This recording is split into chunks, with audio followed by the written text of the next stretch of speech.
Look, Noyes, you keep out of this, see? You're butting into my affairs just once too often.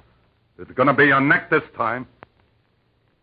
But Noyes, with the help of Pedro, Jimmy, and Jean, made prisoners of Butch Grogan and his villainous partner, Limey Scroggins. And now, with the way clear, the explorers decided to go with the Brady youngsters to the Black Flame country, and tomorrow they push off on that dangerous journey.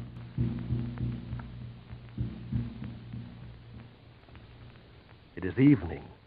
All around is the hush of the vast jungle. From away in the darkness, drums and the faint calls of night birds, and occasionally the weird cries of animals that prowl. Mr. Noyes, Pedro, and the Indian boy Quito are sitting by the campfire. Cato, throw some more wood on the fire. We'll keep it blazing good tonight. And then you go down to where Grogan and Scroggins are being guarded and see that their fire is kept going, too. Si, senor. Senor, you know something? I'm no like that Grogan and Scroggins go with us. No, senor.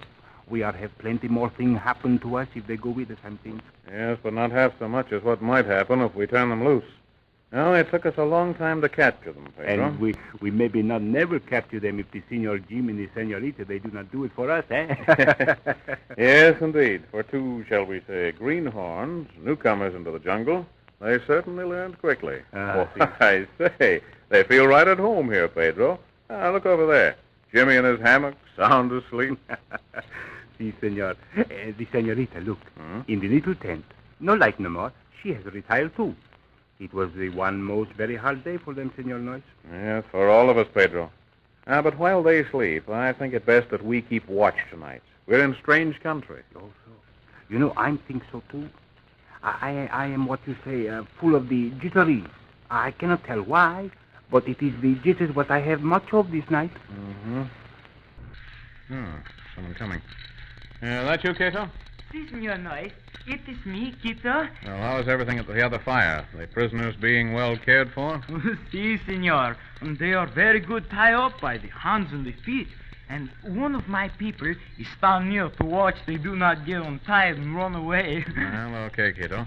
Now, supposing you and Pedro get a few hours' sleep, I'll take first watch. But please, senor, the bad ones, Grogan and Scroggins, they'll talk much one with the other. And they maybe signal somebody.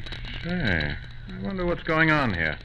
Pedro, perhaps we've been overlooking something. Grogan and Scroggins may have native accomplices who have followed them here. It may be so, senor. And that means trouble she is with us some more. And when we take those two bad ones with us up the river, those troubles she come too. Yes, I begin to think you're right, Pedro. I just wish I knew what to do. But you see, we can't kill them. That isn't a white man's justice at all. Well, why not ship them down the river? Well, all right. Then look, Pedro. First thing at sunup, Grogan and Scroggins are going back downriver. I've been trying to make that decision for quite some time, and now I've made it. Si, senor. That is very much good to hear that.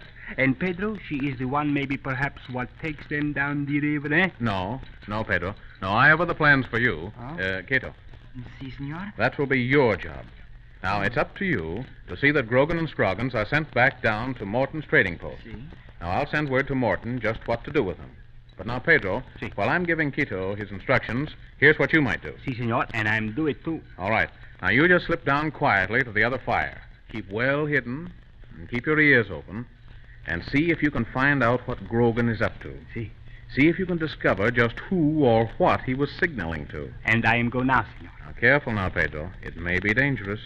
If Grogan does have accomplices, watch out for them. You understand? Si, senor. I am the one most very good watcher out there. Yes, senor. All right. Now, Quito, Si? listen carefully. We don't want to alarm Jean or Jimmy unnecessarily, but I think we're due for some more trouble. Si, I know we senor. are. Big much trouble. Well, now, here is the job for you.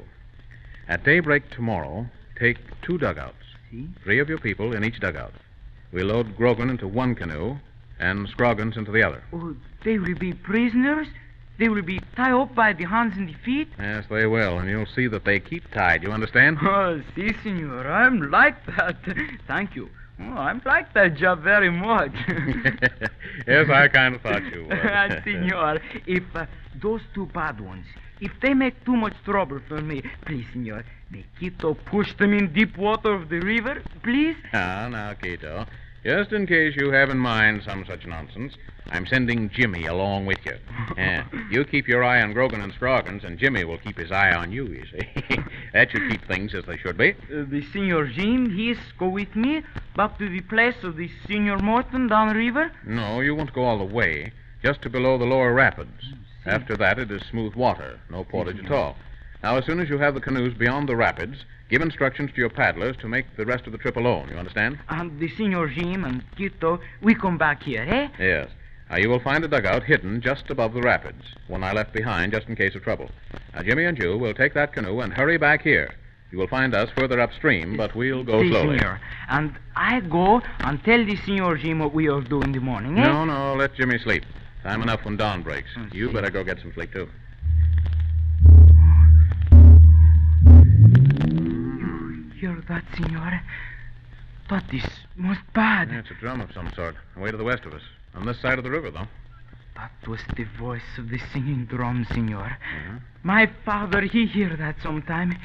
He tell Quito about that drum that sings. It is the most bad one, senor. You say your father knows all about that drum?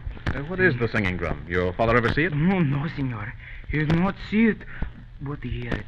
And he know it is the thing what speak only in soft whisper. It is the great magic, senor.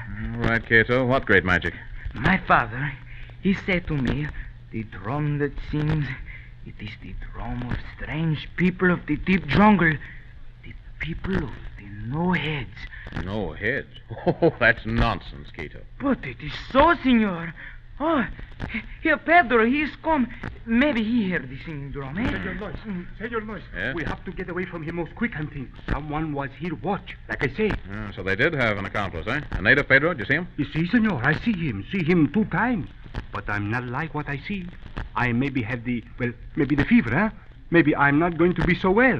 What do you mean, Pedro? Are you really ill? You look white as a ghost. Oh, see, senor, because maybe perhaps I'm see one ghost.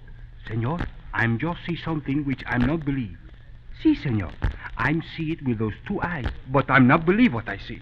Hey, what is this? First, Quito, here's a strange drum. Tells me it's the singing drum, the drum of the headless men, and all that sort of tommy rot. And now you... See, senor, I'm hear that drum. But that is not all, senor. I'm see something else also, senor. What? You know what I see? No. I'm see, listen, I'm see one warrior, and he have no head.